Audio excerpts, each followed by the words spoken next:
With simple humble obeisances, dear Bhakti Caitanya Maharaj, thank you so much for agreeing to join us for the Bhaktivedanta University session, which you were also one of the founding fathers of, because you originally blessed the efforts as one of the GBCs for Russia back in the day, and we're continuing with your blessings. Today is our 14th session of Srila Prabhupada Sandarbha. And before we start with your presentation, we would like to ask Achyutatma Prabhu as a GBC for Russia to greet you in Russian. Unfortunately, Bhaktivedanta Maharaj could not be present today due to his travels that coincided with the class. And he sent his apologies for that. Usually he's the one who greets all our esteemed guests and lecturers, but he couldn't do it today. Achyutatma Prabhu will do it on his behalf and also on his own. Харе Кришна Махарадж, мы бесконечно счастливы получать ваше общение. Да, бесконечно. Вот. И мы настолько рады, и мы считаем, что ваши удивительные лекции, они трогают всегда наши сердца. Вот, столько глубины, столько преданности Шрила Прабхупады. Поэтому все преданные с нетерпением ждут сегодняшней нашей с вами встречи. Поэтому мы вас приветствуем и просим пролить вас на нас милость. Одну минуту, пожалуйста. Но Achyutatma Prabhu, как обычно, вы слишком добрый человек.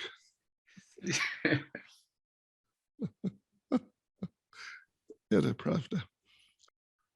All right. So, thank you very much for allowing, and you, Madam Mohan Prabhu, you're going to translate, is it? Or no, Rajarendra Prabhu is translating simultaneously. Oh, simultaneously. Because you and your team have blessed us with access to your professional channel, so we have a separate interpreters channel, and devotees who don't follow English, they tune in and they choose the interpretation channel, listen to you in real time. In Russian. Right. Okay, so it's simultaneous translation. All right. Well, again, thank you all very much for allowing me to participate. I'm very happy to be here with you all, very sincere and serious devotees and followers of Srila Pralpad. So I was ordered, Ani what do you say? Anyway, I was ordered. How do you say it? Приказали. Приказали мне. Ani приказали мне. Говорит несколько слов. To speak a few words about chanting the holy names in 3 divisions: Japa, Kirtan, and Sankirtan. Of course, Kirtan, Sankirtan, it's kind of Japa and Kirtan and Sankirtan is kind of 2 divisions. And there were certain particular aspects of the subject matter that I was asked to address. Let me just read it. Some devotees start chanting and teaching others to chant japa silently or very fast or both. Opining means thinking that Prabhupada's audible and distinct chanting was meant by him for neophytes. Others insist on particular kinds of kirtan with intricate tunes and beats, while looking down upon ISKCON's traditional kirtan styles. Yet others maintain that one needs to be properly educated in playing musical instruments and singing in order to perform actual kirtan, etc. So we will look at some of these subjects, devotees. I must say that in general, the subject of chanting, of different types of chanting, is a big subject, and we cannot address the whole thing really so comprehensively in our whatever 90 minutes, 1 hour, 90 minutes, whatever time we have. But I think I've managed to extract some points which are important from Prabhupada personally. They're important points, and they're authoritative points because they're coming directly from Srila Prabhupada. So hopefully in that way, it will be worthwhile for all you intelligent, experienced, very sincere and dedicated devotees. So let me begin by, first of all, chanting some prayers.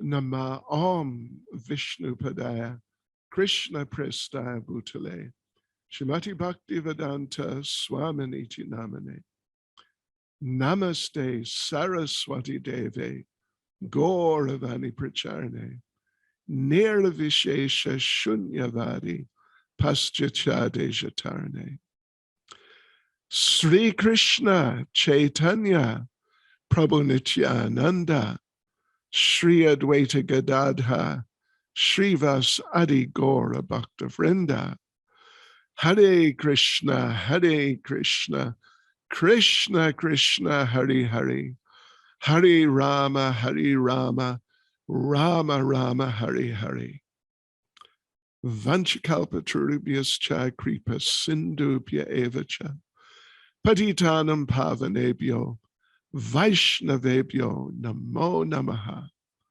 Vaishnavebhyo Namo Namaha Srila Prabhupada Ki Jai. And all of you nice devotees also Ki Jai. Yes, well, I feel so fortunate to be with you. I've not had your association much for a couple of years now, but anyway, somehow we are struggling on, trying to do our little bit. So first Maharaj, when you move away from the microphone, the volume drops significantly. So I'm sorry. Just for something for you to be aware of. Okay. So our interpreter could still pick up your voice. Oh my gosh. How is it now? It's is very it good, okay? Maharaj. Yes, clear. Huh? Clear Okay. and audible. Yes. I will do my best.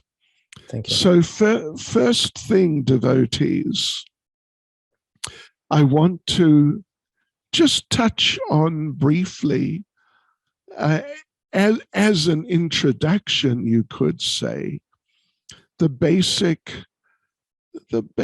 not exactly mood, but just the basic facts of the matter. And then we'll go on to the basic mood, which should be there.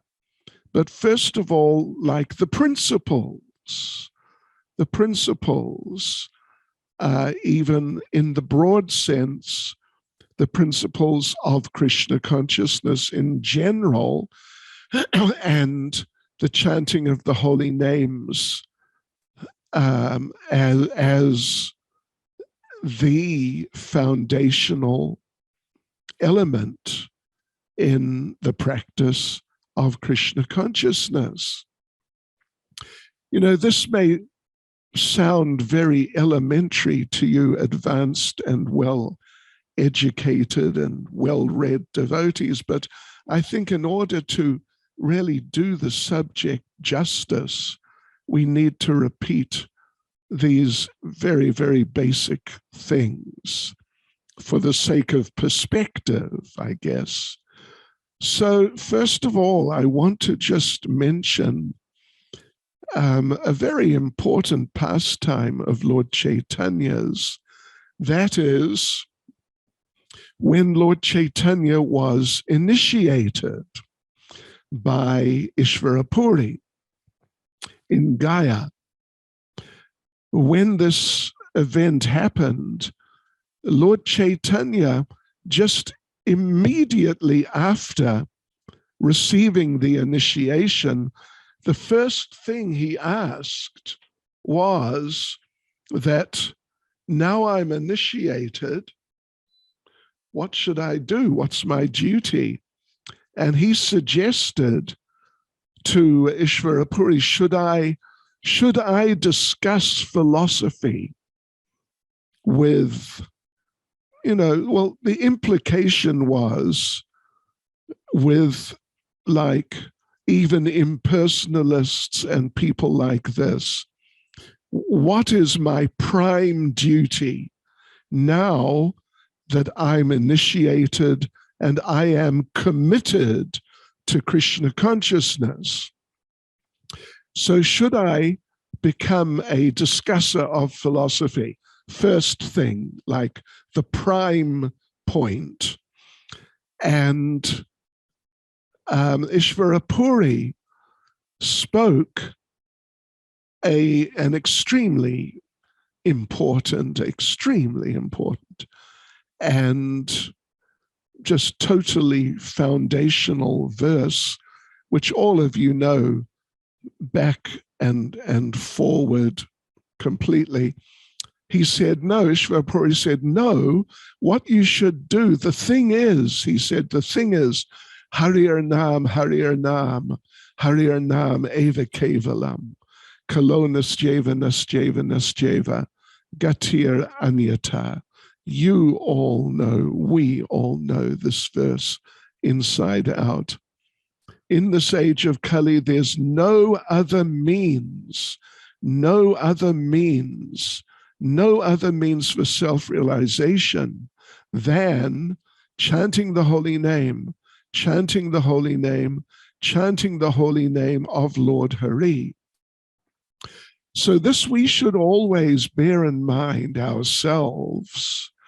Of course, there are many elements, I used the word before, elements in the picture of what is Krishna consciousness. There's all sorts of things.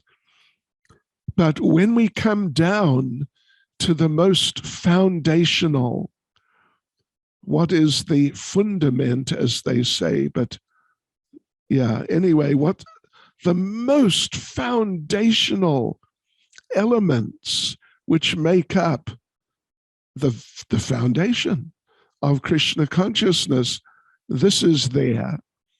And we should all remember that, and we should all preach that. And it's really amazing. I have been reading every evening on the internet. I've been reading Pralpad Lilamrita. We are almost halfway through in about some number, maybe 6 months, or I think less, 3 or 4 months. We're about halfway through. And I have seen and noted in my mind how often when Prabhupada was speaking to people, how often he stressed, he emphasized chanting. Just chant, just chant, just chant. It really struck me very deeply because some of us, and including myself, may have the tendency to get into sort of what, maybe even esoteric, but kind of finer details of philosophy and understanding and argument for presenting Krishna consciousness, which is also important. But the foundation is really Harir Nam, Eva Kevalam, Kalo Nasjeva. And even ultimately, we can note it's not only in Kali Yuga, but if we read the Bhagavatam carefully, we'll see that chanting of the holy names and glorification of Krishna, which is a form of chanting the holy names, it's emphasized by Narada Muni and others, not just in Kali Yuga, but at other times, in other yugas also. The glorification of the Lord, chanting his glories, ultimately chanting his holy names, even though in other yugas, other processes, they're famous at least as yuga dharmas, silent meditation, fire sacrifice, deity worship. But preachers like Narada Muni and others throughout the Bhagavatam, they raise this point that ultimately it doesn't really matter what the yuga is. The yuga dharmas are there, but oftentimes, just because the people have certain natures which make them inclined towards those particular activities. But ultimately, in all the yugas, the chanting of the holy names and glorification of the Lord is really the thing. So I know you all know this, so please forgive me if I'm being too basic, but I am just a very basic person. And I really feel it's something which needs to be emphasized in our own lives and demonstrated in our own lives as leaders and taught to the devotees. So, okay, so that's the sort of most foundational point, you could say. Now we can move on to the mood. Actually, just before I go on to the mood, just to drive this point home even more clearly, don't mind me, in the 11th chapter, I think it's the 11th chapter of Bhagavad Gita, we have Arjuna telling Krishna, what is the verse? Actually, I'm not sure, but it's in the 11th chapter. Arjuna, seeing the universal form, Arjuna becomes really overwhelmed and just, well, you all know, it's just such an experience for him. And he tells Krishna that the world becomes, gosh, I can't even find the verse. The world becomes overwhelmed by the sound of your names. And the demons, when they hear your names, they run. So, and this is Bhagavad Gita. This is not Kali Yuga. Bhagavad Gita is not spoken in Bhagavad Gita. But Arjuna is emphasizing the chanting of the holy names. What is it? The world becomes joyful, isn't it, when they chant your names? Something like that. So this is really emphasizing the point that the chanting of the holy names, here it is, it's 11th chapter, verse 36. O Master, Arjuna said, O Master of the senses, the world becomes joyful upon hearing your name, and thus everyone becomes attached to you. It's really, to me, I find it very interesting, and I've given class on that verse many times in this context, the context that the chanting of the holy names is always appropriate, and it's not just a matter of it being Kali Yuga. So now to the mood.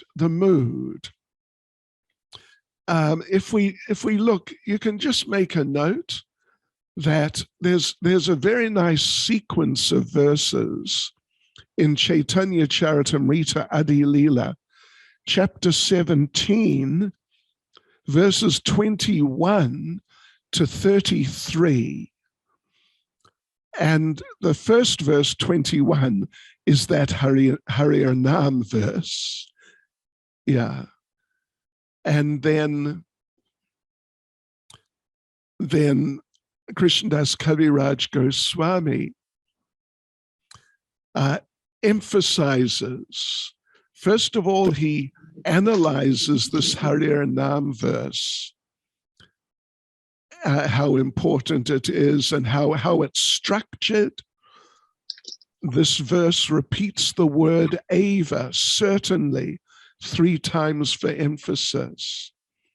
And it also repeats Harir Nam. So, right, okay. Yeah, so first of all, he sort of explores, he analyzes the Harir Nam verse, and then he switches, Krishnadas Kaviraj Goswami switches into introducing the 3rd verse of Shikshastakam, which, of course, everybody knows without a doubt. Trinadapi Sunichena, Taror Eva or Taror Api, sometimes it's Taror Api, sometimes Taror Eva, Sahishnuna, Amanina Manadena Kirtaniya Sadahari. Now we're getting into mood. Having established the sort of the fundamental position of the chanting of the holy names, now we got to understand what sort of mood to chant in. So yeah, such a famous verse, Trinadapi Sunichena Taro Eva Sahishnana Amanina Manadena Kirtaniya Sadahari. And at least the way it's translated in the sequence of verses, Adilila chapter 17, it's actually verse 31. The translation given there is, one who thinks himself lower than the grass, who is more tolerant than a tree, and who does not expect personal honor, yet is always prepared to give all respect to others, can very easily always chant the holy name of the Lord. So that's, it's a slightly different translation to what we may be perhaps more familiar with, because here Krishnadas Kaviraj Goswami is saying that if you chant like that, then you can easily chant the holy name of the Lord always. Whereas maybe more often we hear just that we should chant in that sort of mood, perhaps more like that. But here he's saying that one can very easily always chant the holy name of the Lord if one has this attitude of thinking oneself lower than the grass, being more tolerant than a tree, and not expecting personal honor. And Krishnadas Kaviraj Goswami, he, in the following verse, he emphasizes this. It's really a good verse. He says, raising my hands, I declare, everyone please hear me. string this verse on the thread of the holy name and wear it on your neck for continuous remembrance.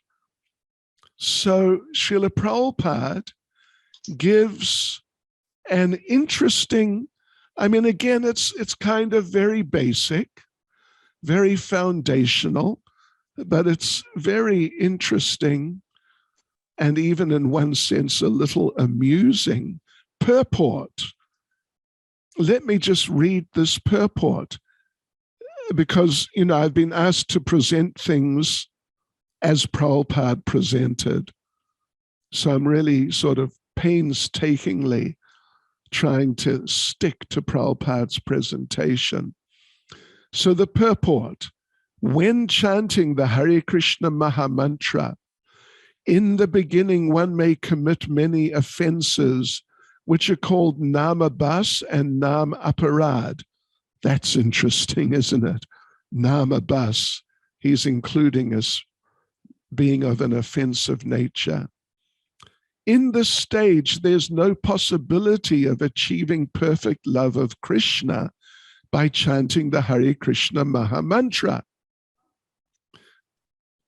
Yeah, if you keep chanting like that, in other words, with offenses, there's no possibility of achieving love for Krishna by such chanting.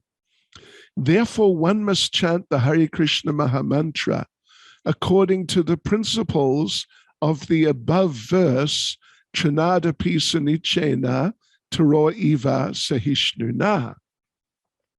One should note in this connection that chanting involves the activities of the upper and lower lips, as well as the tongue.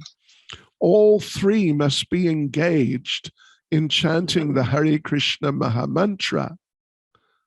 Did you catch that? The words Hare Krishna should be very distinctly pronounced and heard. Sometimes one mechanically produces a hissing sound instead of chanting with the proper pronunciation with the help of the lips and tongue. Chanting is very simple, but one must practice it seriously. Therefore, the author of Sri Caitanya Charitamrita, Krishnadas Kaviraj Goswami, advises everyone to keep this verse always strung about his neck. In other words, you just can't escape it. It's right on you. So, you know, I mentioned right at the beginning how certain, well, questionable, shall we say, questionable practices, excuse me, in chanting are going on in certain circles. And one which was mentioned, let me just read it again. Some devotees start chanting and teaching others to chant Japa silently, or very fast, or both, thinking that Prabhupada's audible, distinct chanting is for the neophytes. Well, I'll tell you one thing, devotees. Let me just tell you one thing. I am a neophyte. I do not claim to be anything other than a neophyte. And I am a neophyte because I have been a devotee less than 50 years. Next year, on the 7th of January, 2023, I will have been a member of ISKCON, shall we say, for exactly 50 years. But until then, as far as I'm concerned, I'm a neophyte. And I strongly advise yourselves to think like that. So we read here in this purport, it's Krishnadas Kaviraj Goswami. It's not Lord Chaitanya speaking. It's Krishnadas Kaviraj Goswami. And he is advising us to really chant in a, let's just say, a very serious way, not in an offhand way or casual way. And Pralpad here, as we read, Prabhupada says, chanting involves the activities of the upper and lower lips, as well as the tongue. So anyone, I have met devotees, I don't want to mention any names, but I know a few devotees who chant 16 rounds in an hour or even less, including chanting in their minds. And, I don't want to get on anyone's case, but let me just say that I am not impressed, put it that way. And it sounds like Prabhupada is not impressed, because he says the words Hare Krishna should be very distinctly pronounced and heard. In other words, we should actually chant the Hare Krishna Mahamantra and not just, or something. But we should actually chant the Hare Krishna Mahamantra. And as Prabhupada says, we should not mechanically produce a hissing sound instead of chanting with the proper pronunciation, with the help of the lips and tongue. Chanting is very simple, but one must practice it seriously.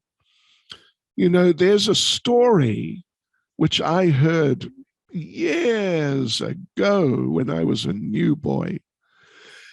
I mean, I'm still a new boy, as I said, but when I was a really new boy, about a devotee who Srila Prabhupada caught chanting something like as follows: snick, snick, ram, ram, gay, gay, gay, snick, snick, ram, ram, gay, gay, gay, snick, snick, ram, ram, gay, gay, gay. And Prabhupada, as I was told, confronted this boy and asked him, what is this snick, snick? Yeah. So, I don't want to get into the details of the story, but Prabhupada really didn't appreciate at all. And, we as senior devotees, we have to set examples in all respects, of course, but in terms of personal sadhana, we all have to set examples with our chanting, so that when anyone listens, then they'll hear good quality chanting and they'll understand this is how we should chant. So, yeah. So those are some thoughts there. And with verse 33, Adi Leela chapter 17, verse 33, Krishnadas Kaviraj Goswami concludes this little, focusing on this theme by saying one must strictly follow the principles given by Lord Chaitanya Mahaprabhu in this verse. If one simply follows in the footsteps of Lord Chaitanya and the Goswamis, certainly he will achieve the ultimate goal of life, the lotus feet of Sri Krishna. So these verses are good, and I advise you again to make a note of them and utilize them for yourself and for the devotees who are under your shelter. Adi Leela, chapter 17, verses 21 to 33. Yeah, so I referred to when Lord Chaitanya was initiated. I'm going to come back to that after a little while. What happened when he was initiated and immediately and shortly afterwards. For the time being, I'm going to go deeper into this subject of mood. You know, Trinadapi Sunichena, okay. We all know that verse, backwards and forwards. So, okay, that's fine.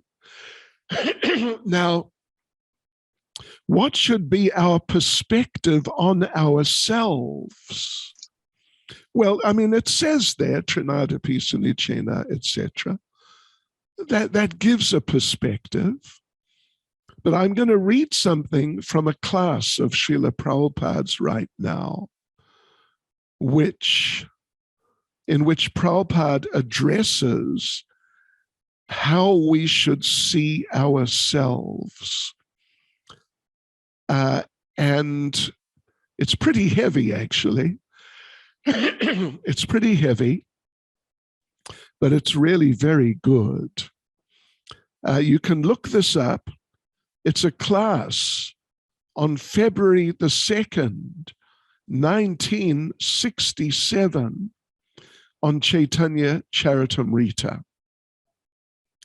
So here we go, devotees, and fasten your seatbelts. Sit down, make sure you're sitting down, and fasten your seatbelts and just hold on, because, yeah, otherwise you may find yourself shaking.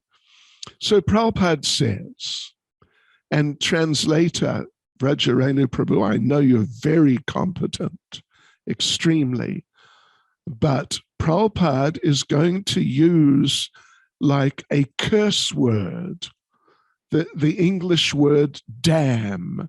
Are you you're familiar with that? Damn rascal. And when he says rascal, he means like Negadeh.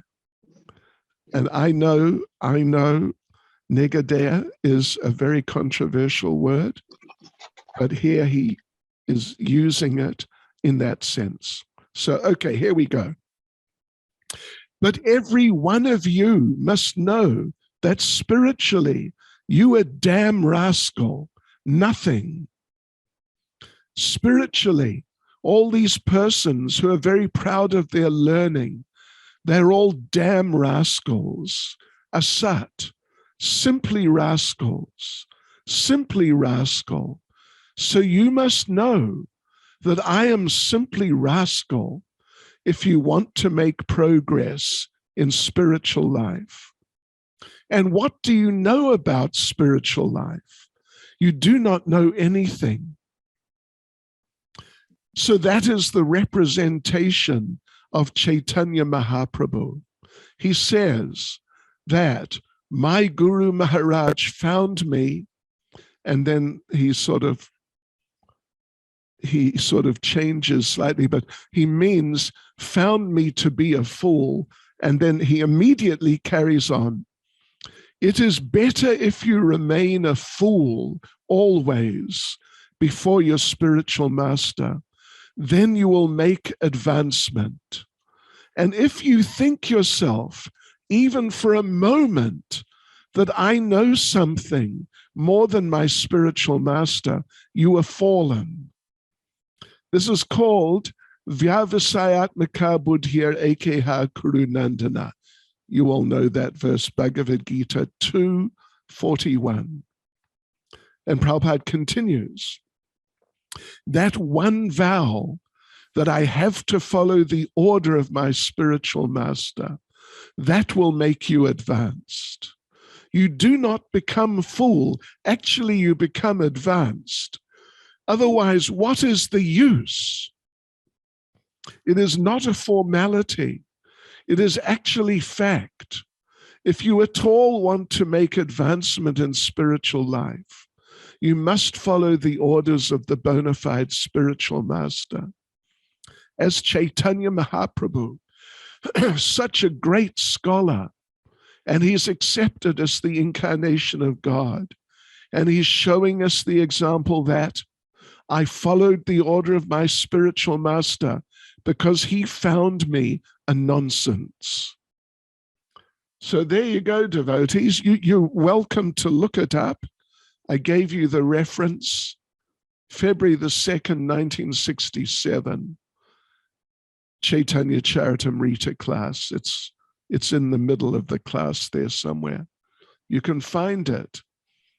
Yes, Maharaj, it's already posted in our chat in English. Somehow in the database, it's February the 9th for some reason in the database. It's, what is it? February the 9th in the database. Oh, is it? But the quote is already posted in the chat. Oh, I'm sorry. I know I could easily have made a mistake. Okay, so it's either February the 2nd or February the 9th. I have a special version of folio. Okay, anyway, yeah, you're welcome to have a look yourselves and note that down. So, you know, just to explore this point a little further, I want to read 2 verses from Caitanya Charitamrita. Let's hope I've got them right. Adi Leela, chapter 7, verses 71 and 72. And I'll just read the translations. It's Lord Caitanya in his whole big interaction with Prakashananda Saraswati and Prakashananda's disciples. So at the beginning, I'm assuming you're all very familiar with that story. So I won't go into the whole background, but verse 71 says, Sri Chaitanya Mahaprabhu replied to Prakashananda Saraswati, "My dear sir, kindly hear the reason. My spiritual master considered me a fool, and therefore he chastised me." Now, very, very famous words. The second line of the Bengali, Guru More Murka Deki Karilashasan. Murk is the North Bengali and Hindi and North Indian word, the basic word for fool. And then he goes on. Well, let me just read the Bengali. It's nice. Murka tumi, tumara nahik, Vedanta adhika, Krishna mantra, Japa sada, a mantra sar. You're a fool, he said. You're not qualified to study Vedanta philosophy, and therefore you must always chant the holy name of Krishna. This is the essence of all mantras or Vedic hymns. So, yeah, Lord Caitanya is referring to what we mentioned some minutes ago when he was initiated and when he asked, what should I do? And he suggested, as I said, he suggested, should I study Vedanta philosophy and discuss it, even with impersonalists?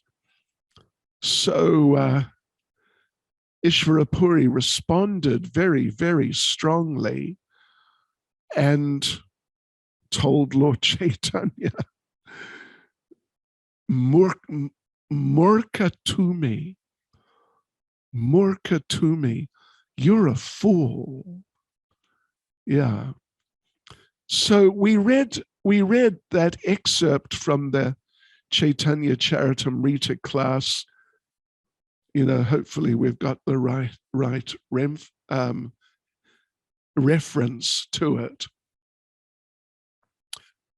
So in the purport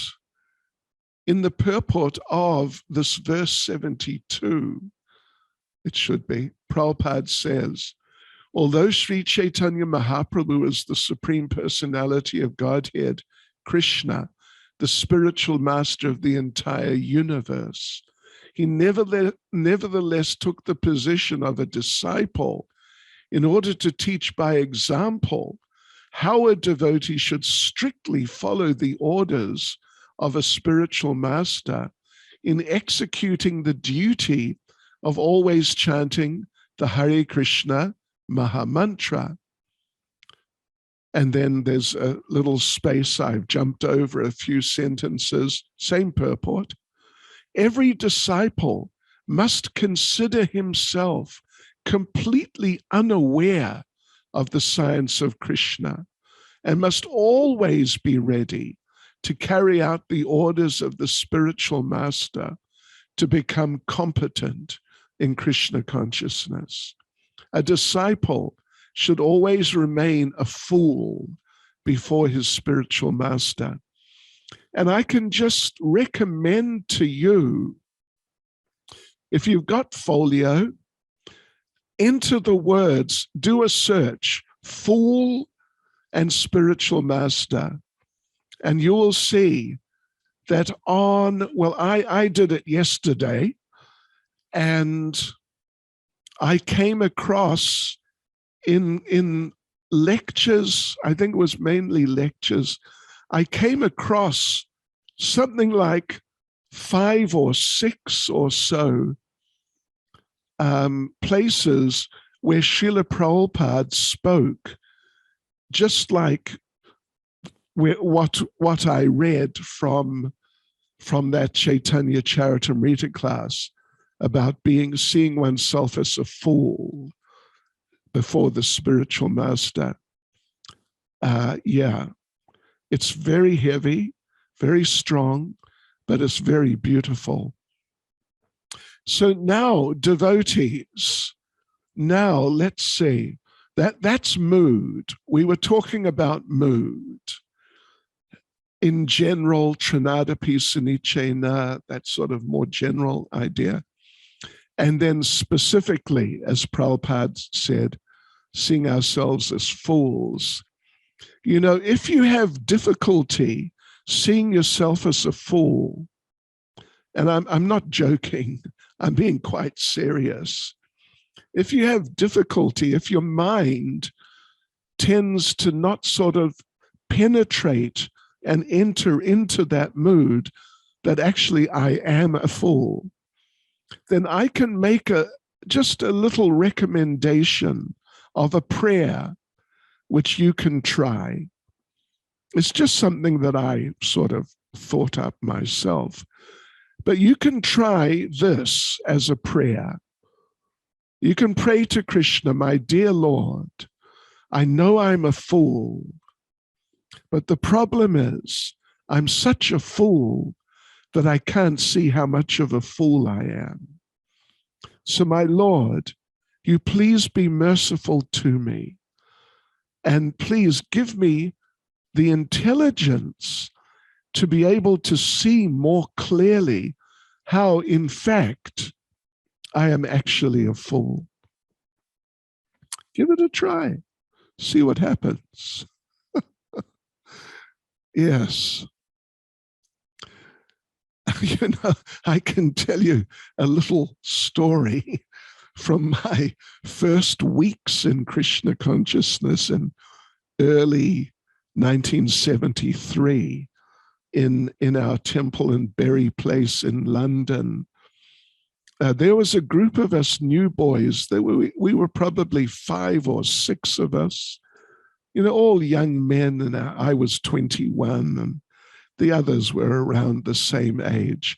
And we would meet together in the evenings, not every evening, but fairly regularly, like 3 or 4 evenings in a week it might be.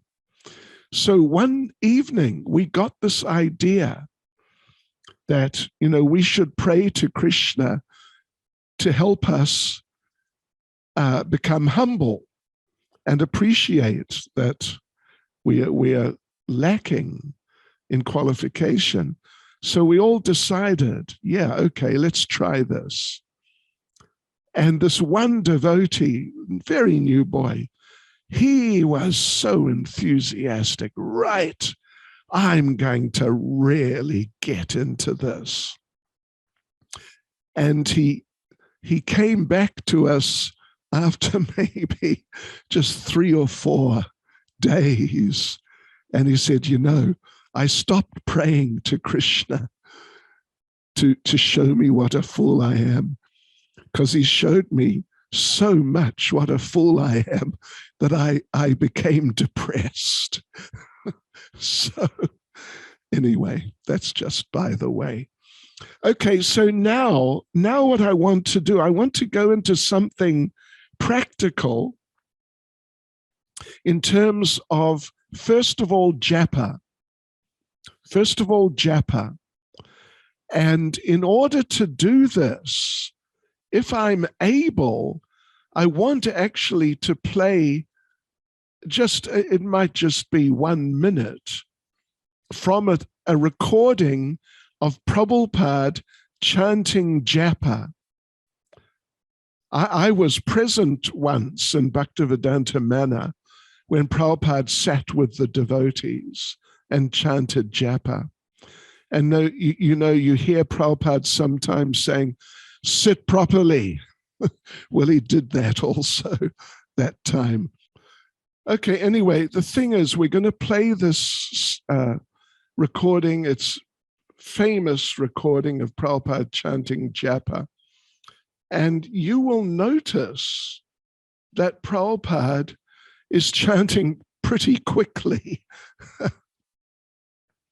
And you got to really listen very carefully.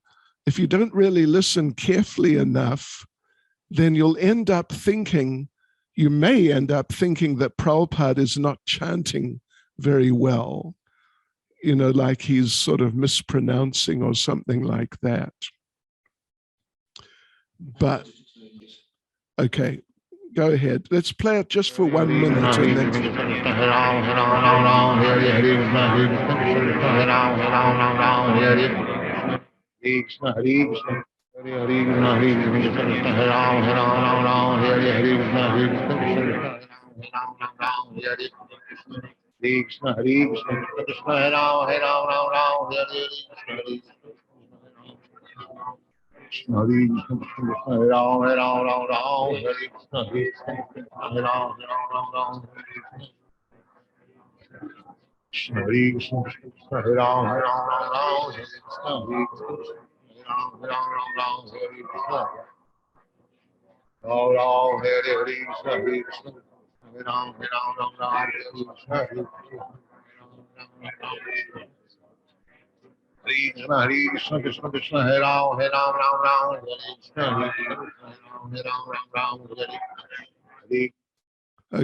Okay, thank you. It wasn't so clear, but I think you get the idea. And of course, I'm sure you've all heard that many times in the past. So, we just read Srila Prabhupada said how we have to chant using the upper and lower lips, and we have to pronounce Hare Krishna. So my understanding of what we've just heard is that Srila Prabhupada is chanting like that. And if it sounds like, he's trying to chant too fast, for example, or something, then I would say that the fault is in our ears, that we're not really hearing Prabhupada's chanting properly. In other words, when Prabhupada says that we must chant the Hare Krishna mantra and pronounce it, he's not saying that we must chant really slowly. Hare Krishna, Krishna Krishna, Hare Hare, Hare Rama, Rama Rama, Hare Hare. We should his practice was that he would chant, I would say perhaps an appropriate word would be efficiently, very efficiently, that he was chanting quickly, but he was actually chanting the Hare Krishna Maha Mantra without missing words, even though sometimes it might sound like he's missing words, but I say he's not. And we, in our own japa, we should, first of all, we should chant audibly. We should not chant silently. I mean, at least we should chant 16 rounds audibly. Then if you want to chant silently, you can do your 17th round, 18th. You can chant more silently or something. But my experience with Srila Prabhupada, personally, being there when he chanted japa and knowing a number of devotees very well who were with him when he chanted japa, he chanted quickly, but it was very efficient. It was proper chanting. It was good chanting. So, yeah, okay. So those are some just very introductory thoughts now on the actual chanting of japa, particularly japa. Let's just look at the subject. Maharaj, beg your pardon, may I add one point of information for your confirmation, if you could confirm. Yeah. I heard from Bhakti Rasayana Sagara Maharaj that this particular recording was made during Prabhupada's initiations when he had to chant as he usually chanted on devotees' beads right in front of them. And that's how he explained that particular chanting. And then someone also said that when they slowed down the recording, each and every word was distinctly pronounced, even though you might not see it and hear it. Okay, well, that's very interesting. That's what I heard. If you may want to confirm it. But one thing I can say is there are a number of recordings of Prabhupada chanting japa at different times. It's not that there's just one recording. There's a number of recordings. But they all sound very similar. But that's very interesting. That's very interesting, particularly about slowing down the recording. Some devotees wonder, did Prabhupada chant 16 rounds a day or not? Or maybe he's just on such a level, which is true, actually, that he didn't have to do like Vaidhi sadhana. So I discussed this I was present when Harisori Prabhu discussed this. The question was asked of him, did Prabhupada really chant 16 rounds? And Harisori Prabhu said that he didn't feel bold enough to ask him, but he was with Prabhupada so much of the time.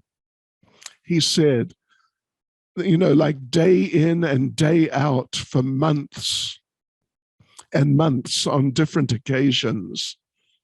And he said that he sort of kept an eye on it to see. And he said that as far as he could see, Prabhupada chanted 16 rounds, at least 16 rounds.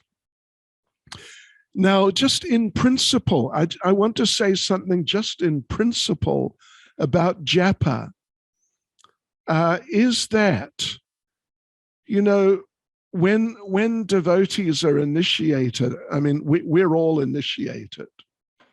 We are all initiated. And I'm sure we've all been present in so many initiation ceremonies. And very well that when devotees receive first initiation, they have to take 2 vows. 2. First is to follow the regulative principles, 4 regulative principles: no meat, fish, eggs, onions, garlic, and so on. No intoxication, no gambling, and the very famous 4th principle, no illicit sex, which, anyway, is an interesting principle. Right, so the devotees, they have to vow. That's 1 vow. Follow regulative principles. Then normally we ask after that, second is they must vow to chant not less than 16 rounds of the Hare Krishna Mahamantra. Now, an interesting point. This is just a really interesting point, and I think it's an important point. These are the only 2 vows which every devotee, in a sort of formal way, they just have to do, and they just have to do it, and that's all there is to it. You know, other things could be vowed. I mean, so many things could be vowed that to read Prabhupada's books, there could be a vow, arguably, that I will read, you know, Prabhupada's books so often or whatever. There could be a vow, I will only eat food which has been offered, prasadam. I mean, Prabhupada expected us to do both those things, to read regularly and to only eat prasadam. He rarely expected it. And other things. You could vow, I will do so many hours of devotional service every day. But actually, the only 2 vows that we take are these 2. One negative, to not do certain things, and one positive, that I will do 16 rounds. You know, even when you take sannyas, some of you, I assume some of you are, I didn't look at the list of who's here and who's not here, but you know, there may well be some sannyasis here. Ambarisha Maharaj and Keshava Maharaj are here. Are both here. Okay, welcome to you. Dobra Pajalavat. Ya Ochin Rad Abshatsa Swami. Polachit Vashaya Abshenia. So you know, those of you who are already sannyasis, you know that when you take sannyas, when you are initiated, and Madan Mohan Prabhu will be doing it before too long, you don't take any vows. You don't take any vows, at least in the classic sannyas initiation. You know, obviously you're expected to maintain celibacy, but in terms of saying, I will do this or will not do something else, there's nothing. There's just 4 regulative principles and 16 rounds minimum at first initiation. So therefore, devotees, I would say that this indicates like unique importance of these 2 points. A unique importance. And even you could say, arguably, particularly not less than 16 rounds. And, you know, in terms of the term Japa, there are a number of places, you know, again, you can do a search in Folio just for the word Japa, and you'll find that there's a number of verses in Bhagavad Gita.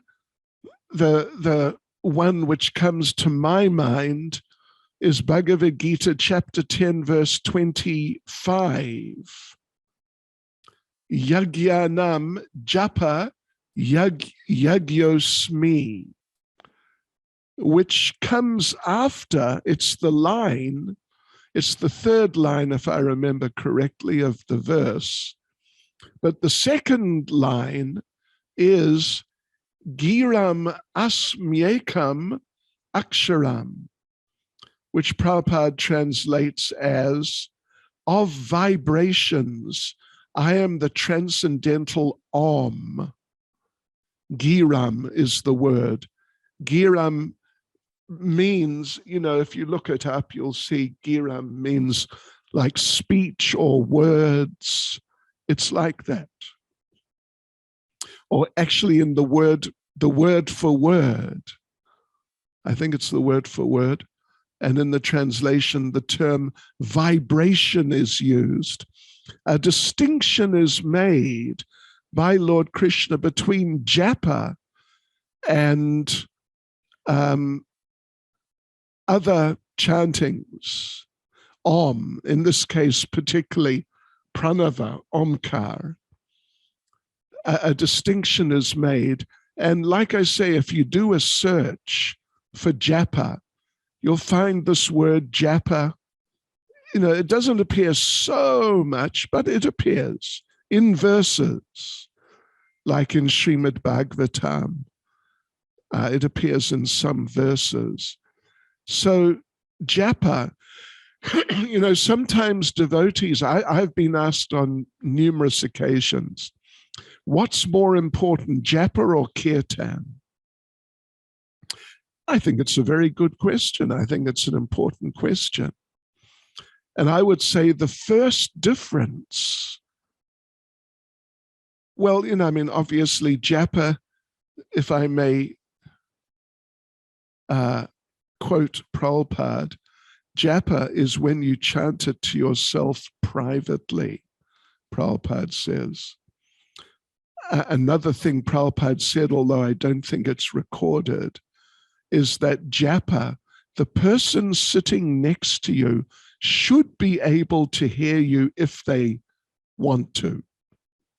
In other words, it's definitely audible. It's definitely audible. So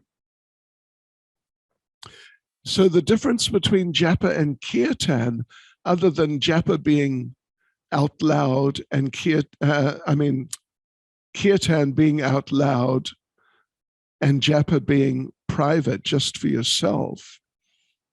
The next difference, and I think it's a really important difference, is that you must chant japa every day, at least 16 rounds. More is better, but you must. Kirtan, it's not that you must. So, this perspective on japa, what is japa and the significance of japa, I think it's an extremely important thing which we should really note. Even though kirtan is more exciting, you generally don't see devotees dancing while chanting japa, but you regularly see devotees dancing while chanting in kirtan. So, it's easy to think that kirtan is more important because it affects you more. It has a greater impact on you. And then therefore you may dance. And Prabhupada liked it. There was one incident with Tamal Krishna Goswami when they were getting the permissions from different government departments for building the Juhu temple, that one day they struggled, him and I think Giriraj Maharaj struggled to get permissions. They got refused. And it was just a tough day. And they went back, and Pralpad was present in the evening arati, and they came in during the evening arati, and they were kind of depressed and just, they chanted along, but they didn't dance. And afterwards I was told, Srila Prabhupada said, even if the city officials refuse to give you permissions, still you must dance in Kirtan. So, Kirtan and Japa, they're different, and Kirtan appears to be more dynamic and blissful. But you have to chant Japa, minimum 16 rounds. So, I'm just mentioning that as a sort of something you can meditate on and consider. Now, here's another thing that is important, and this is it's in Japa, but it's also in Kirtan. We're kind of crossing over a little bit in the direction of Kirtan.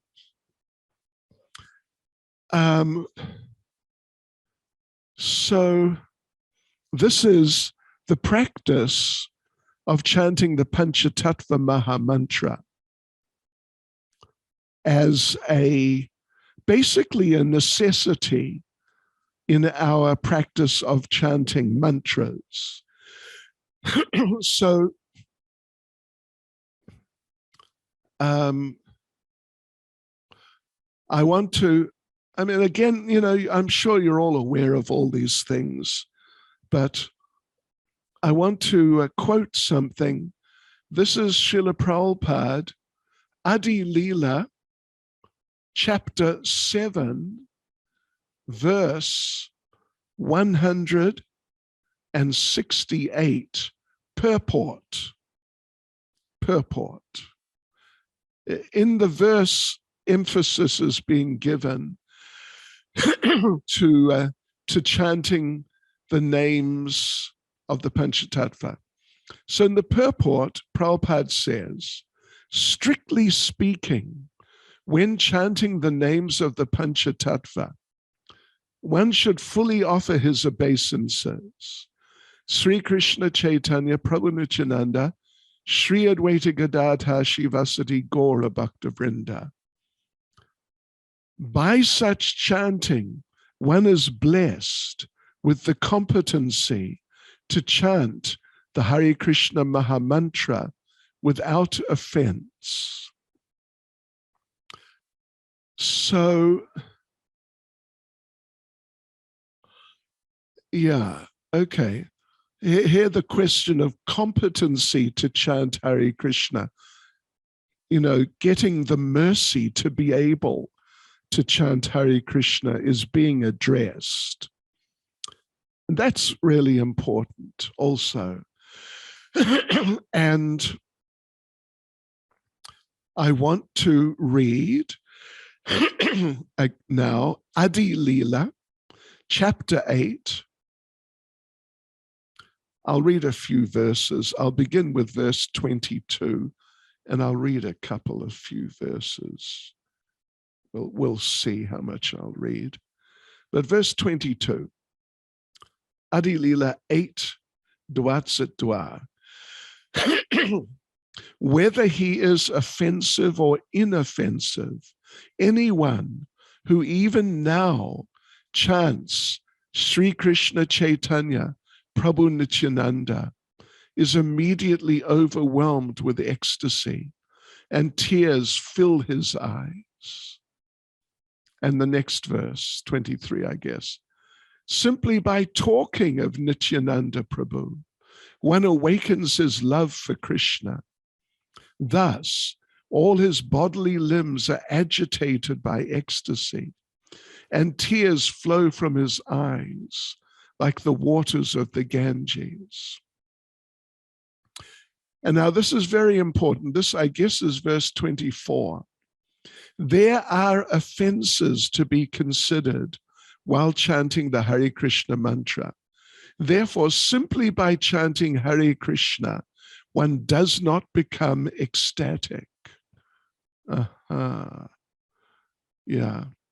Then Pralpad, in his purport to this verse, says, it is very beneficial to chant the names Sri Krishna Chaitanya Prabhu Nityananda before chanting the Hare Krishna Mahamantra, because by chanting these two holy names, Sri Krishna Chaitanya Prabhu Nityananda, one immediately becomes ecstatic.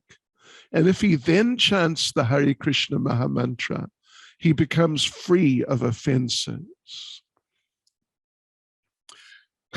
Yeah, so Srila Prabhupada, he recommended that in Kirtan, the devotees chant the Panchatattva Mahamantra two or three times.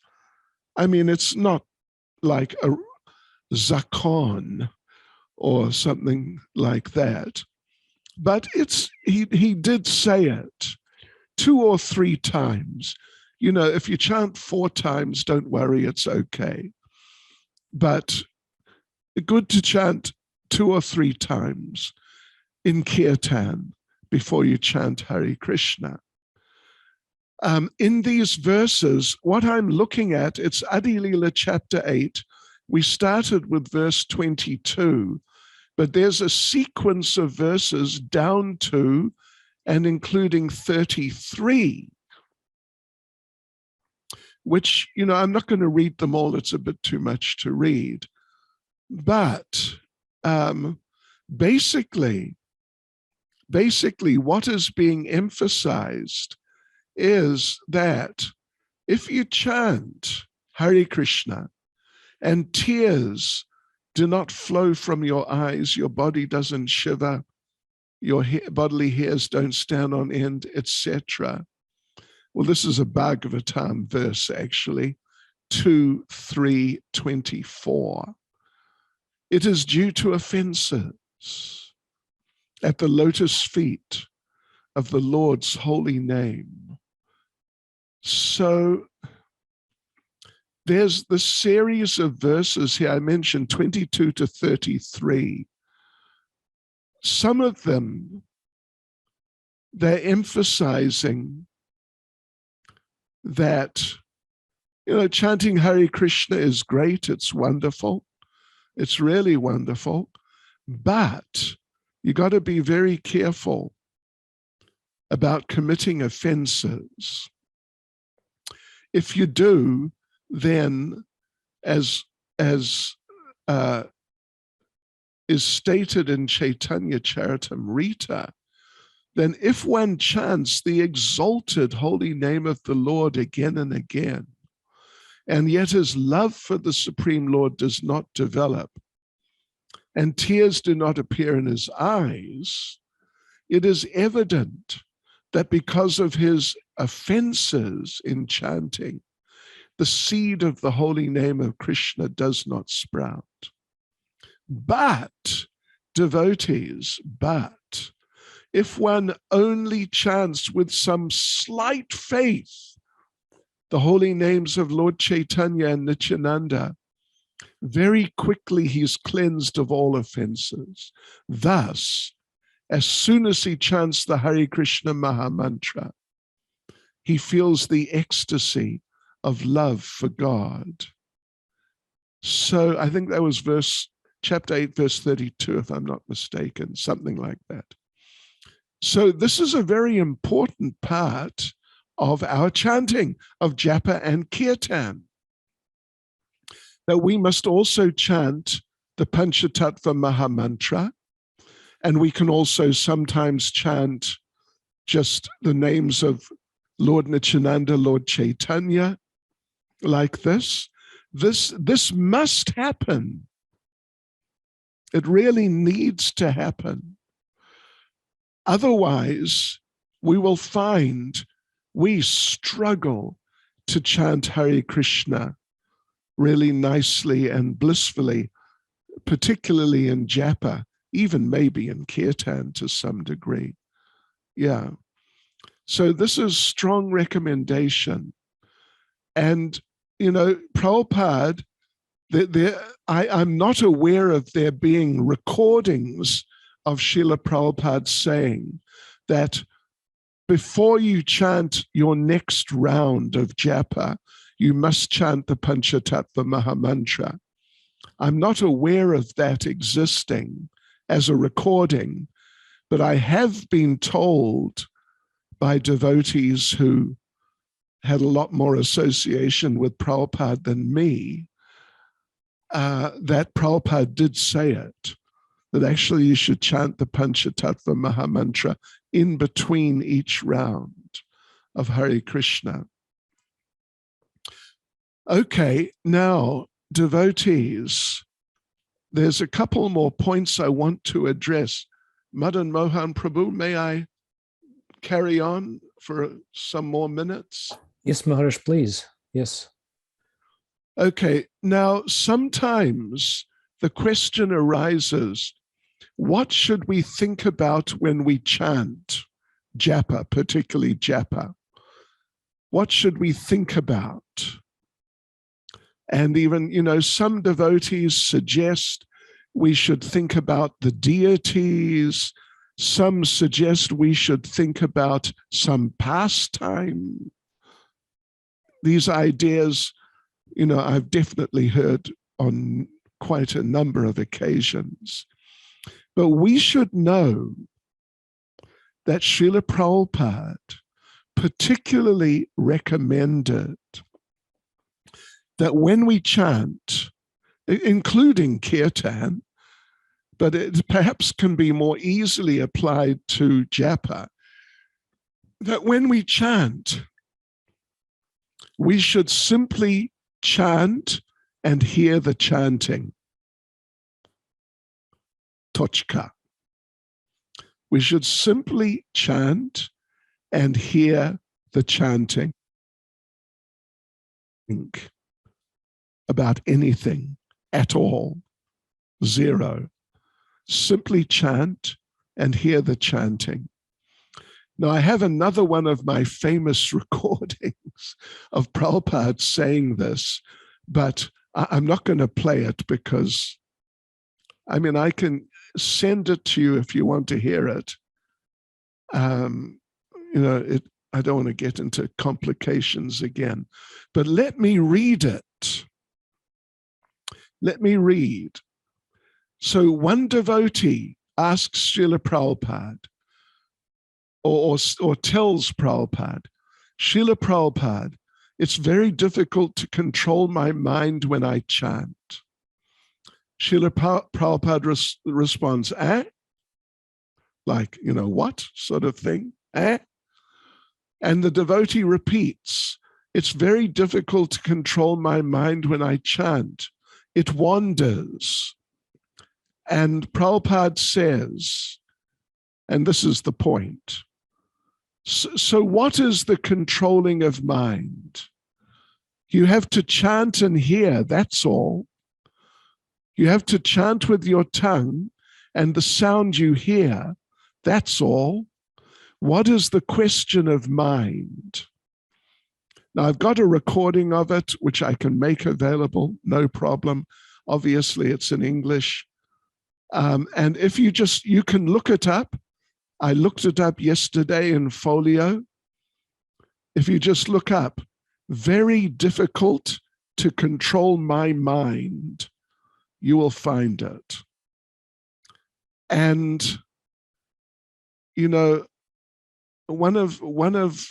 devotee, one of my disciples actually in India, every day finds a new quotation from Srila Prabhupada about chanting. And she has found, I was trying to find them today, but I couldn't in time. She has found a number of statements, quotations from Prabhupada, in which Prabhupada specifically says that we should not think of anything. We should just chant and hear the chanting. You know, some devotees have asked me, I mean, I've been asked on a number of occasions, what if your mind is just too active or agitated or something, you know, and you can't just chant and hear the chanting. Your mind's just, you know, it's got to think of something. So devotees have asked me that question many times, what to do. Is it okay then to think of a pastime, look at the deities or whatever? You know, Srila Prabhupada did recommend that you can, when you're chanting your japa, you can look at the deities or pictures of the deities. But otherwise, generally, I mean, Prabhupada, there's only one time when that I'm aware of that Prabhupada said that. It was just after they opened the Krishna Balaram temple in, as I recall, in Vrindavan. And Prabhupada said they should try to finish dressing the deities as quickly as possible and open the curtains so the devotees can chant in front of the deities. But otherwise, the essence of chanting japa and the essence of kirtan is you chant the mantra and you hear the chanting. And like I said, devotees have told me that they battled to do this. And so I've said to them, all right, you know, if you can't do it, then to think of a pastime while you're chanting is better than thinking of some nonsense. So, you know, if you really need to think of a pastime while you're chanting japa, but actually by Prabhupada's recommendation on a number of occasions, really first-class japa and first-class chanting in general means you chant and you hear the chanting. And that's the mind is engaged like that. Okay, so devotees, the last thing, we're almost there. I'm sorry to go on for so long. Last thing I want to address is what, say, kirtan, it's kirtan, but kirtan with like special arrangements, like special instrumental arrangements, special dancing arrangements, special, yeah, like when the kirtan may become something, you know, something which is, you could say, more like an art form and like more really some cultural expression than just chanting. Now, it's an interesting subject. It's a very interesting subject. And, you know, you can look it up. I looked up. And, you know, I'm aware of certain things which happened in the past in Prabhupada's presence. But Srila Prabhupada always emphasized chanting and hearing the chanting in kirtan. And Prabhupada did not make like a big issue that the singer must be, you know, like a really good singer, and those who are playing whatever instruments must be expert. You know, Prabhupada, but I would say he was not opposed to that.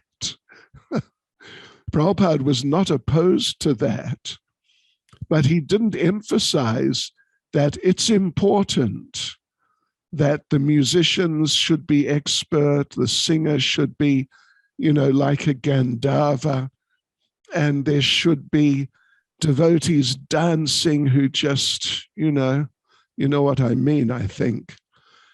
The essence of kirtan is the chanting. And I think it was in Bhakti Vikash Maharaj's book, his big biography of Srila Bhaktisiddhanta Saraswati Thakur. I think it was there, that Srila Bhaktisiddhanta, he would sometimes specifically avoid having good singers sing the kirtan. And he would have, there were a few devotees. This was I think in the Caitanya Mat, his headquarters. There were a few devotees who were really sincere, and he appreciated their sincerity, but they couldn't sing nicely. And so sometimes he would avoid having, because they had some super kirtaneers, just amazing, expert instrumentalists and just expert singers. But sometimes he would have these other devotees sing, even though they couldn't really sing, but because they were very sincere. That's the essence of kirtan, is the sincerity of the person performing. But here I want to read something to you from Srila Pralpad, where Srila Prabhupada talks about how we can have other elements in the kirtan. Listen to this. Now, you'll have to look it up. I haven't got the reference, I'm afraid. I just looked it up in the folio some hours ago. There is no doubt about our success if we make this kirtan party successful. The most important point in this connection is that we shall never be professional. That is to say, we shall try to make the kirtan party perfect from the point of view of Krishna consciousness. The idea of introducing Panchatattva in the kirtan party was also contemplated by me. Not only that, we have to prepare different dresses for Radha and Krishna, and then 8 confidential associates, Sakhis. Listen to this, Slushitya. Sometimes you have to dress somebody as Nrsingadev and Pralpad. In this way, we shall have varieties of show along with the kirtan, and all the varieties will be picked up from Srimad Bhagavatam and Bhagavad Gita. We have to teach the brahmacharis and the brahmacharinis to speak in Sanskrit some of the verses in this connection.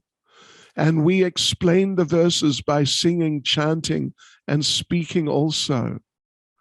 So what do you think of that? That's pretty dynamic, isn't it? So in other words, Srila Prabhupada wanted that in very Krishna conscious ways, we might, if we have the devotees who are capable, we can have deities, the Panchatattva in the kirtan party, maybe some devotees dressed as Panchatattva, devotees dressed as Radha and Krishna, Nrsingadev Pralpad. We can do things like this and make the kirtan a cultural, artistic presentation to interest the public. And I think to me it's clear, this includes having some of the Matajis dancing nicely. Personally, I feel that in terms of presentation to the public, that this can be done. If these other things can be done, I feel it can be done. as a cultural presentation for the public to interest them. So you know what happened in America?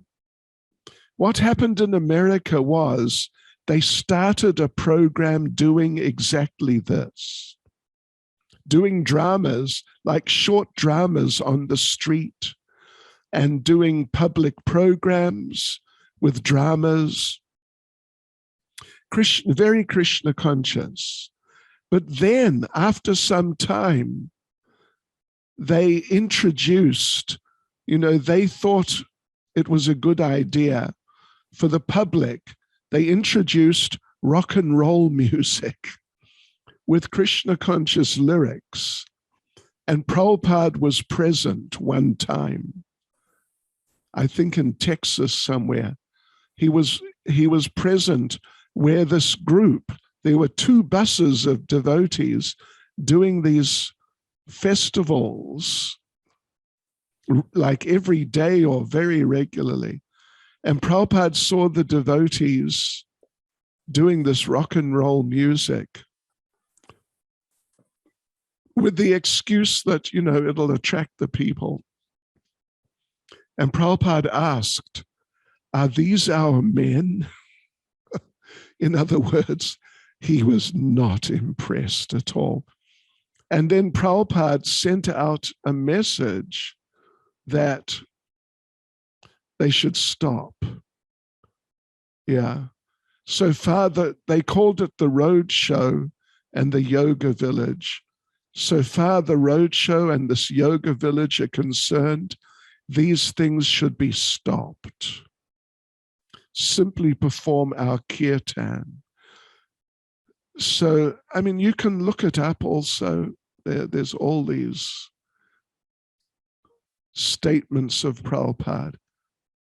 What is this roadshow and yoga village? It will be another hippie edition. Gradually, the Krishna consciousness idea will evaporate. And he recommended simply having kirtan. But more just because the devotees deviated from like purely Krishna conscious presentations. So therefore, I would say my perspective on like artistic presentations, music and all that is that it's possible. If devotees, particularly for the public, can make artistic presentations with musical expertise, etc., there's a place for that in Krishna consciousness. But nothing will ever supersede the importance of the mantra chanted purely from the heart by sincere devotees. So there you go, devotees. These are some thoughts from me. Sorry to take such a long time. And there you go. So I don't know if anyone has some comments, questions, anything, points they'd like to raise. But if you would like to, I can try to respond. Yes, Maharaj, thank you so much. We have some questions, and I have kept them separately from the chat. Can I read them one after another? Пожалуйста, давайте. They're asked in Russian, but I'll translate them into English, so your English-speaking audience could also benefit from the questions being asked. And me too, yeah, okay. The first question is by Mataji Yamuna. She said, "Thank you so much for the class. I would like to clarify if I understood properly that the chanting of the holy name is the main activity for a human being in any yuga, not just in Kali Yuga." Basically, it seems like that it's the most effective in any yuga. But people, because of their natures in other yugas, they may be more inclined to do something else, just, because of personal sort of culture and upbringing, something like that. But otherwise, the chanting of the holy names and Krishna conscious sound vibration, put it that way, like Srimad Bhagavatam too. It's always the best thing actually in terms of efficacy, effectiveness. Yeah. Thank you, Maharaj. The next question is by Achyuta Chaitanya Prabhu. He asks, please accept my humble obeisance. Thank you for the class. I would like to receive this information from you directly, from the first hand, so to say, about chanting Japa at your Japa retreats. Sometimes when we tell the mind, you will listen to the mantra and you will listen to the whole mantra. I guess he's referring to a particular recommendation. Are there any subtleties and nuances or practical recommendations so we could become established in this practice? Listen to the mantra and listen hear the whole mantra. Okay. Well, it sounds like he's referring to something I picked up from Sachinandan Swami and Giriraj Swami, having attended program Japa retreats they did. And they have what they refer to as just a couple of sort of almost like tricks to trick the mind into giving its attention. So one of them is that you tell your mind, I will listen to this mantra, means just the next mantra I'm going to chant. I will listen to this mantra. So then you chant that mantra, and then now you come to your next mantra, and you tell your mind, I will now listen to this mantra. And so you listen to a second mantra from beginning to end. And then the experience, my experience to some extent, and other devotees have told me they have the experience that after a while, if you keep doing this, I'll listen to this mantra, now I'll listen to this mantra, now I'll listen to this mantra. After some time, the mind sort of tunes in and becomes willing to accept listening to every mantra. And I know Giriraj Maharaj, he gave a recommendation. It's sort of the same thing, but slightly different, that you must listen to the first hooray. Because if you listen to the first hooray, you may listen to the whole mantra. But if you don't hear the whole hooray, then you can't hear the whole mantra by definition. So yeah, these are tricks which, I've had some experience it helps, and I've heard other devotees say it helps too. Because otherwise, the mind, I don't know about your mind, but my mind is quite fantastic sometimes. Okay? Thank you so much, Maharaj. Next question is by Doyal Narasimha Prabhu. Doyal Narasimha Prabhu is heading up Harinama Sankirtana programs, coordinates Harinama Sankirtan programs in the Russian Yatra. Oh, and the his whole question, Yatra. Yes, he's been assigned from what I understand, by the National Council to coordinate devotees in Harinama Sankirtan. And also he's leading a group of devotees in Moscow, among other groups. So his question is that sometimes senior devotees explain the term Nama Sankirtana differently. What is the foundational understanding of this term Nama Sankirtana? Is it loud congregational chanting of the holy names or individual chanting of the holy names out loud? Because some devotees stress that Sankirtana is Samyak Kirtana, means complete Kirtan, regardless whether it's chanted together or individually. Well, classically, put it this way, devotees, they become expert in some getting into like detailed and even esoteric points, which, may have some value to them.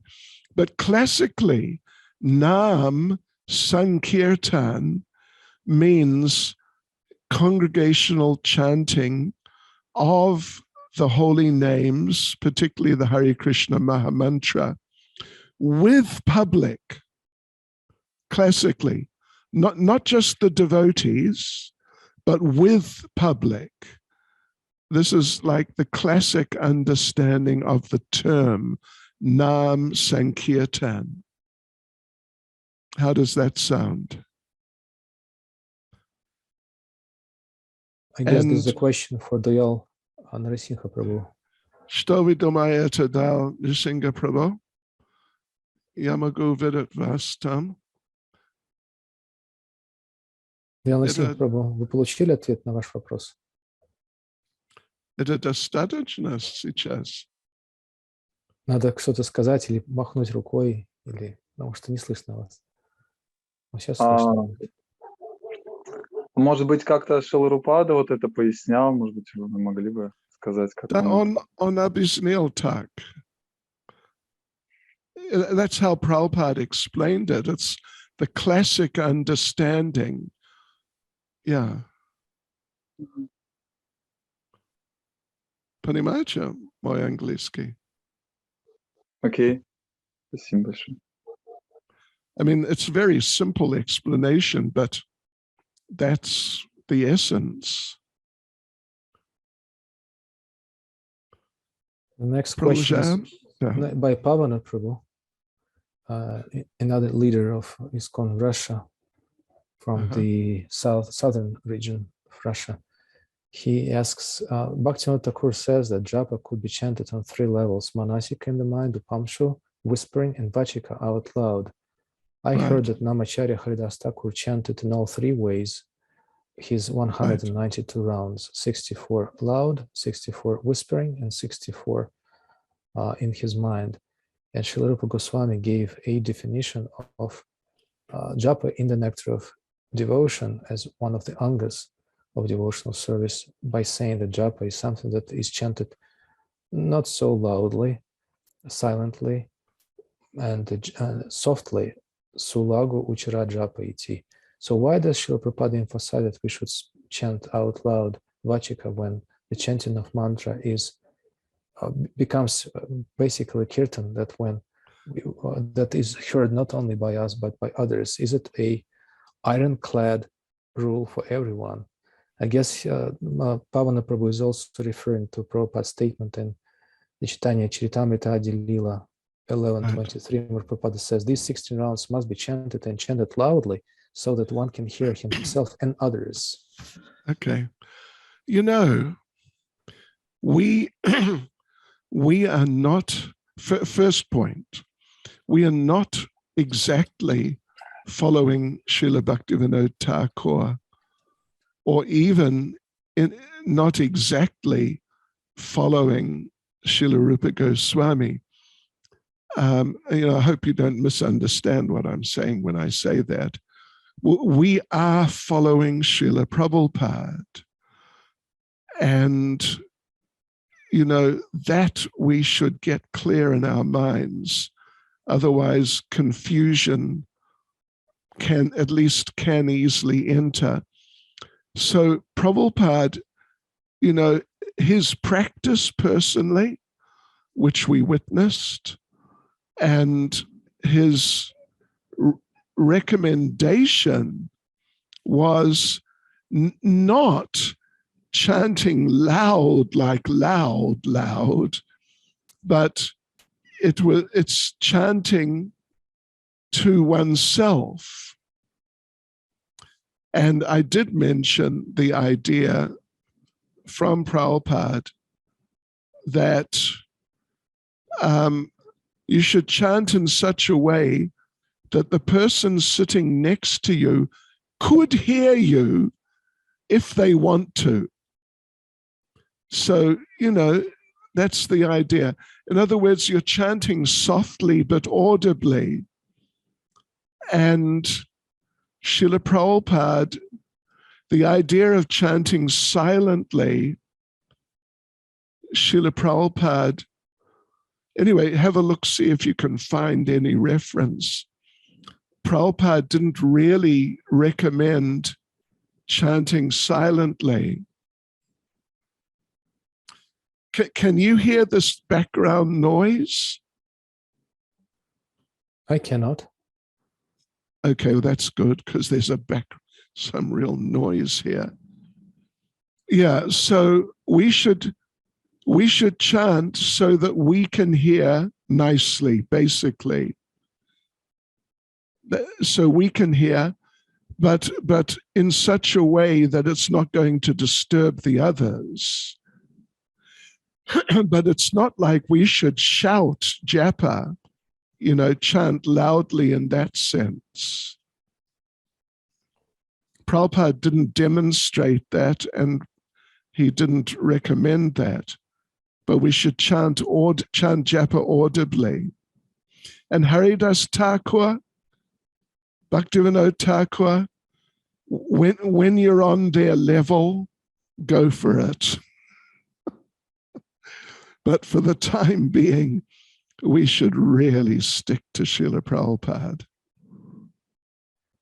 Pavana Prabhu has a follow-up question, if you don't mind, Maharaj. Павел Прабhu, вы хотели задать вопрос голосом.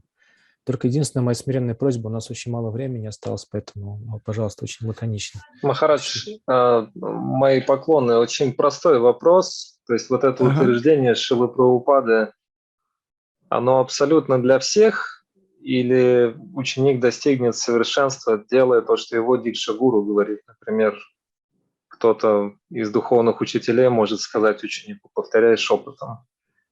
Вы знаете, я не могу слышать, потому что здесь есть звук плохая. Arjuna Charan, are you there? I hope someone can. Well, here's someone. Can you do something about this noise? It's crazy. Yeah, sorry. So you'll have to translate. I couldn't hear what was being said. Yes, Pavana Prabhu it's a simple. Yes, Pavana Prabhu asked that Srila Prabhupada emphasized loud chanting, audible chanting. Is it an absolute order for everyone, or a spiritual master of a particular, this spiritual master of a particular devotee can adjust this order by saying that you are qualified now to chant whispering softly or maybe even in the mind? You know, I don't think it's a good idea to start for spiritual masters who are followers of Pralpad to start, speculating like that. Better just for everyone to chant audibly as Pralpad demonstrated and recommended. Это простой ответ, но я думаю, что это правильно. Thank you very much, Maharaj. We have two more questions, and we'll probably end at them. One question is by Mahabalaram Prabhu. He asks, in reference to the instructions that the instruction that a disciple must feel himself, I guess you could also say herself, a complete fool in front of one spiritual master, right, and shouldn't even think about being able to understand something better than his spiritual master. Does it also refer to the mood of a disciple in relation to administrative leaders of ISKCON, like local GBCs, and to GBC resolutions? No, that's something different. We're talking about spiritual instructions, how to practice Krishna consciousness like that. Spasiba. And the last question is by Mataji Radha Prema. She said, thank you so much for the class. You spoke about kirtans and dancing during Prabhupada's times. Were there any rules or some tradition that the devotees could let themselves dance during kirtans in a very animated way? Because sometimes in our times, we ask devotees not to dance during the arati, as long as the arati is going on, and as long as the pranama mantra of Srila Prabhupada and Jai Shri Krishna Chaitanya are not chanted, and asking devotees to dance only after that. Was there any guidelines that would govern devotees' behavior during kirtans? Right. There wasn't really, but I mean, Prabhupada sort of appreciated or allowed devotees to spin around and run back and forth and these types of things. But there were times when Prabhupada stopped kirtan, when he was present, when devotees were just dancing too wildly. And also when they were dancing in such ways that they're sort of flashing their feet up in front of the deities. There was one devotee who I knew. His name was Charanaravindam. He was a bit of anyway, but I knew him. And he danced like that in front of Prabhupada, lifting his feet right up. And Prabhupada stopped him and chastised him for really exposing his feet very openly in front of the deities. But otherwise, generally, Prabhupada was really very flexible about dancing. And there was some wild dancing. But, there was no coordinated dancing, put it that way. All the dancing was just each individual dancing in whatever way they liked. Now, of course, mainly in Russia or perhaps the former Soviet Union, you get coordinated dancing, particularly the ladies. That didn't exist, at least I never ever saw it while Prabhupada was present, and I really don't think it happened. But, I mean, I already mentioned that personally, I think in a public venue sort of situation, if it's done nicely and attracts the people, then it's possible, if you ask me. Have I addressed the question or have I got off track there? Матаджи, это прямо ответил Махарадж на ваш вопрос? Yes, thank you, Maharaj. Хорошо. And Bhakti Maharaj, yes, sorry. Rajendra Kumar Prabhu хотел спросить. Yes, it's my fault. His question got lost in the chat, and I have just extracted it. Okay. Rajendra Kumar Prabhu, would like to read your questions out loud yourself, because they're already in English? You could just say them yourself. Or do you want me to do that? Вопрос Rajendra Kumar Prabhu. Question by Rajendra Kumar Prabhu. When Hare Krishna was first introduced, when was the Hare Krishna mantra first introduced in our Sampradaya? Did Lord Chaitanya get it from Ishvara Puri, or he himself gave it to Ishvara Puri as Yuga Avatar and then got it from him? Because some contemporary opponents challenge us that Lakshmipati, Acharya number 19 in our Parampara, and the link between Madhva Sampradaya and Gaudiya branch is not known in the Madhva Sampradaya, and Lakshmipati is supposed to be Diksha Guru of Madhavendra Puri. So there are things like that. The people challenge the authenticity of our link or connection with the Madhva Sampradaya. Okay. And the question naturally comes. This is from Karl von Bergmeister, is it? I have not almost met him, but managed to avoid it. You know that the Hare Krishna Mahamantra, I'm sure Rajendra Kumar Prabhu is well aware, it appears in Kali Santarana Upanishad, which is accepted as an authentic Upanishad by our acharyas. I mean, like Bhaktivinoda Thakur, to my knowledge, Srila Prabhupada, to my knowledge. So therefore, as I understand, put it that way, the Hare Krishna Mahamantra has really been around an awfully long time, or even you can just say it's eternal and it's Mahamantra. So it has a special position amongst mantras.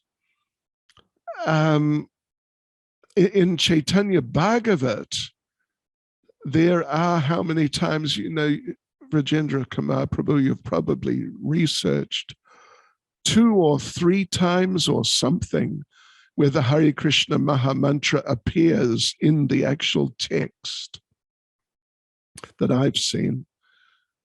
Yeah. And, the Madhvas, it's an interesting subject. The Madhvas, they have problems in their line. It's an old line, and I don't know if I would, if some, one of their, whatever they call them, I forget, the special sannyasis down there in Udupi,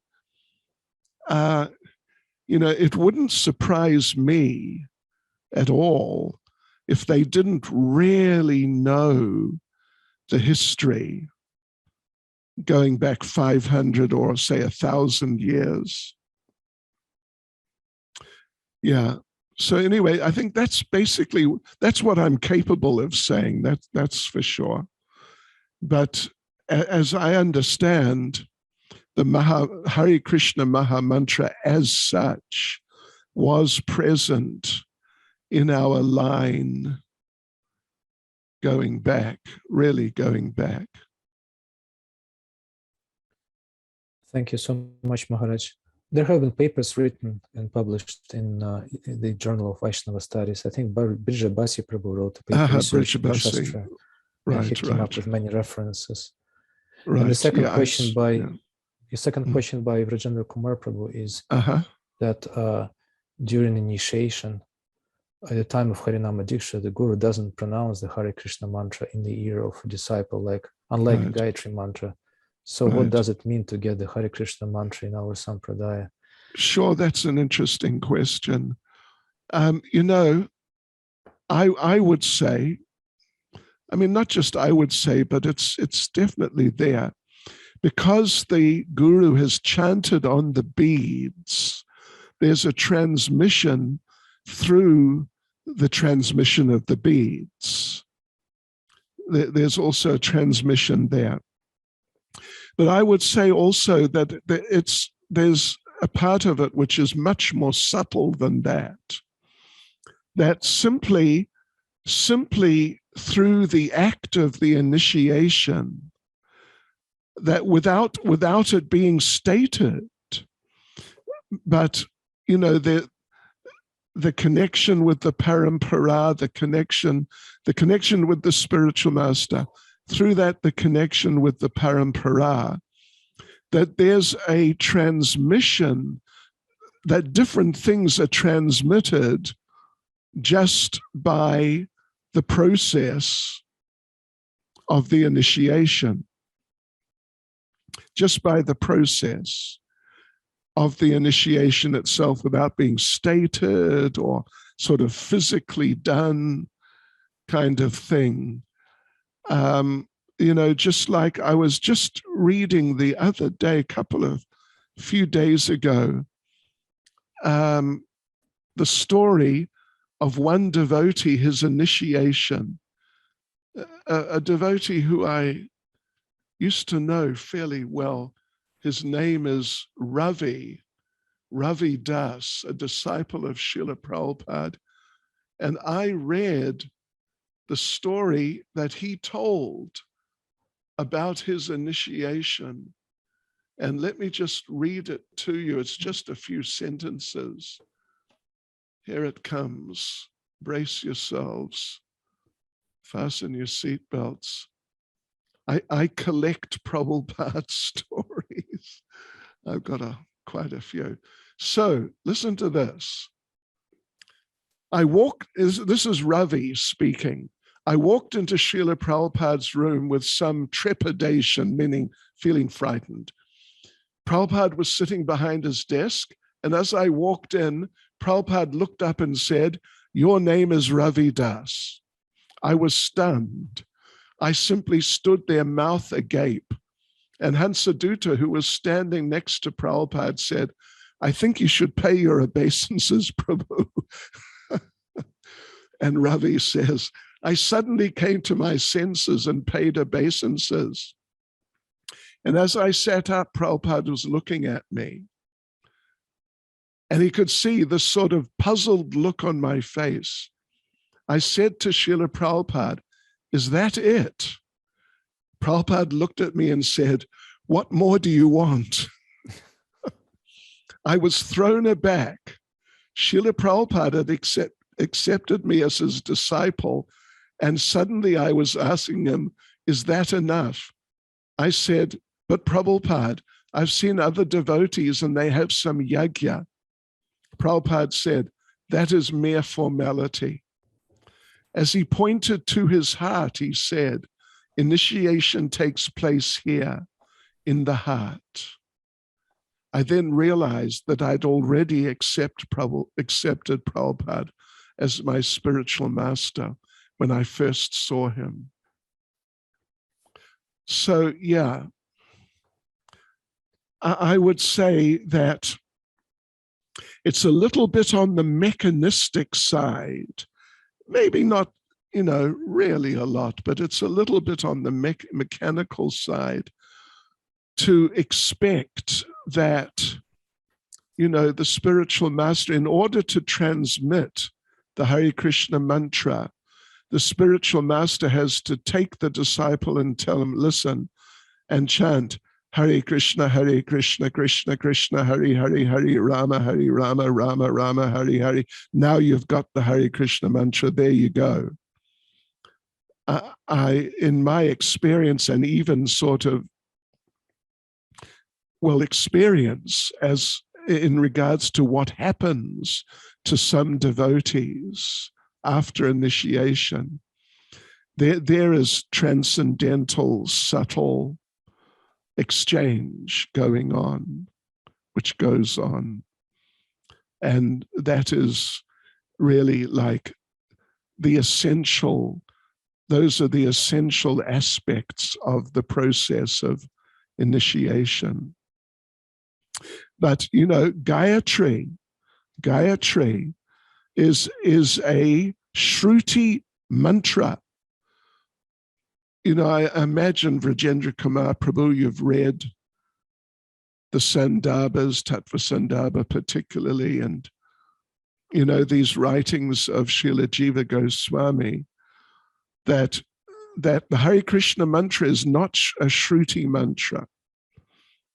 It can arguably be considered a Shruti mantra if the word Om is stated before its chanting. But otherwise, it's not a Shruti mantra. Means it's not one of the strict Vedic, not Vedic, you can say Vedic, but Vedic mantras, which is from the Shruti, basically the four Vedas. It's a different category of mantra. But the Shruti mantras, there are certain formalities which have to be observed in their transmission. They have to be chanted into the ear of the receiver. And you got to be really careful, but you got to be careful about the 10 offenses in chanting Hare Krishna, but you got to be really careful about offenses with Gayatri. And that's why Gayatri is only given to devotees who have proved themselves more, than those who are just getting first initiation. Those are some thoughts on the subject. Thank you very much, Bhakti Chaitanya Maharaj. May just to quote Srila Prabhupada's statement in relation to what you just described, and asking you to comment. Prabhupada says in Chaitanya Charitamrita Antilila, chapter 1, verse 101. It's also famous purport that Niranjana Maharaj oftentimes quotes in the verse. And the Prabhupada says, thus it must be received, meaning the Hare Krishna mantra, or the holy name, from spiritual sources, and must be chanted after having been heard from a spiritual master. One who hears the chanting of the Hare Krishna mantra must receive it from the spiritual master by oral reception.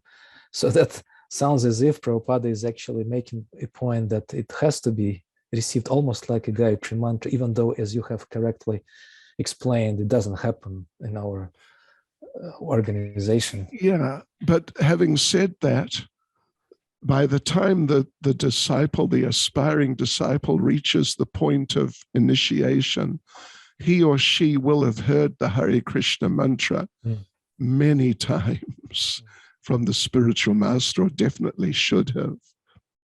Not What was necessarily the verse? point of it's chapter 1 of the Antilila 101. 101. Okay, anyway, I'll check that. That's interesting. We don't have any more questions, Bhakti Chaitanya Maharaj. Okay. And we can only thank you so much for sharing with us your time and your wisdom and experience and knowledge. And this is definitely very important and worthwhile investment of your time, because these devotees who've been present here, more than 70, are all leaders in their capacities in different yatras. And Yes. No, I hope I didn't confuse anyone or upset anyone or contradict too much. Different things. It was exactly what he wanted to have, to realign all of us to Srila Prabhupada's instructions in the mood. And that's why these sessions are so valuable. We do have a lot of feedback from devotees saying how important it is to hear such basic, and maybe not so basic, but important foundational principles from the first hand. And thank you so much, Bhakti Chaitanya Maharaj. We look forward to having more of your association. And if I may take your permission to conclude today's session with a recording, 1-minute recording of Srila Prabhupada in which he instructs how not to chant the Hare Krishna mantra by his personal example. And we can conclude with that. It's a very sweet and important point. I'll share the screen. I'll share the audio, excuse me. Just a second. And here it is. I'll play it in English.